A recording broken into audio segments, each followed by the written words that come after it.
Hi and welcome to DrumApe. In this video we will further develop the single paradiddle by introducing dynamics, stressing the quarter note while using the different modes of the single paradiddle as our sticking.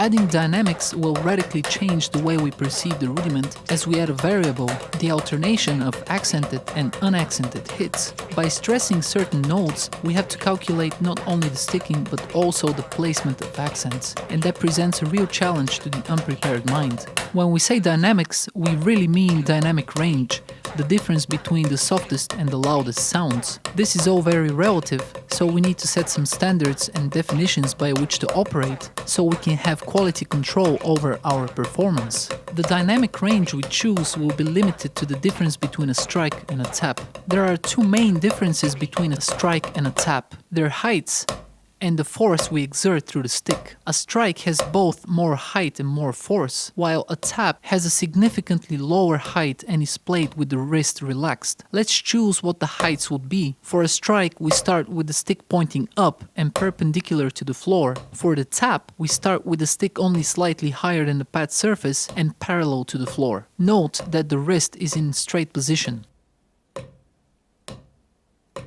The most difficult part is getting and keeping the heights correct, all the while tightening or relaxing the grip accordingly.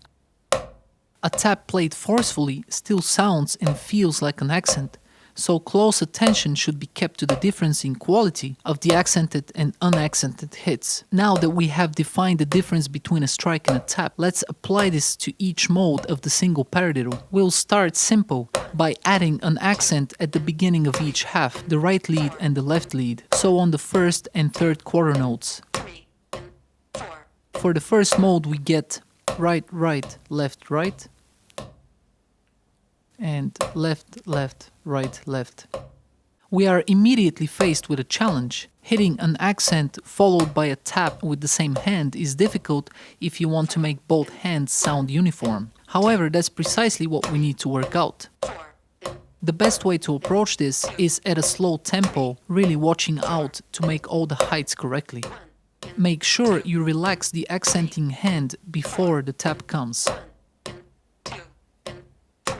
Once we solidify the pattern, we can play a bit more relaxed, but still keeping a close ear on the dynamics and still relaxing the wrist before the tap happens. Our goal is a clear difference between a strike and a tap, equality between taps, and overall balance and uniformity. Taking it a step further, we'll accent 2 and 4 as well. Make sure you don't rush this and keep a close eye on the heights and setting up each hit.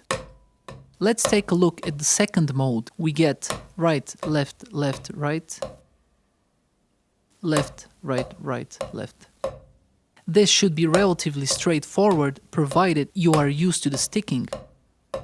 The ditto now is separate from the accent, so this allows for achieving greater speeds easily relative to the other modes. You will see many drummers using this in fast drum fills.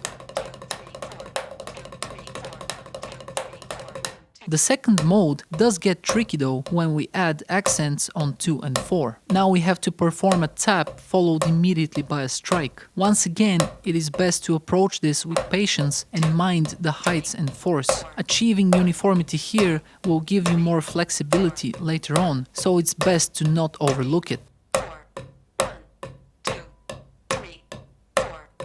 For the third mode, we get the most common and familiar paradiddle.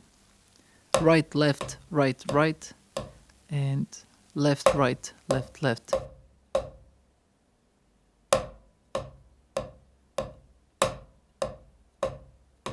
Here, the challenge will be to have uniformity in the taps, especially the ones just before or after the accents.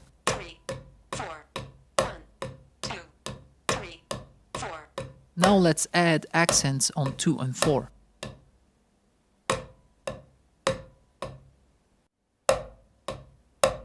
We can use the same skill we developed with the first mode, a strike-tap combo. It is always best to play this in medium to slow tempo in the beginning. Feel free to explore faster tempos, but keep a close eye on the heights and listen to the sounds you're making. The heights will get smaller and smaller as the speed increases.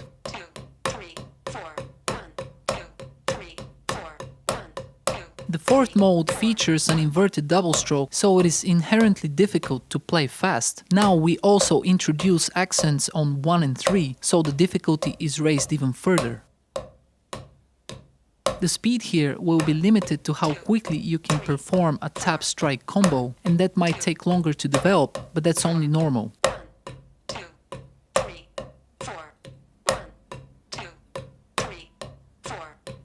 Now let's add the accents on 2 and 4.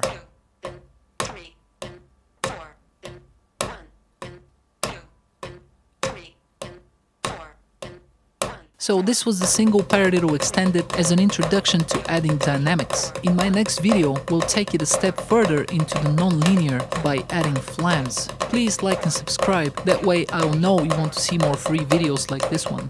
Thank you for watching Drumape.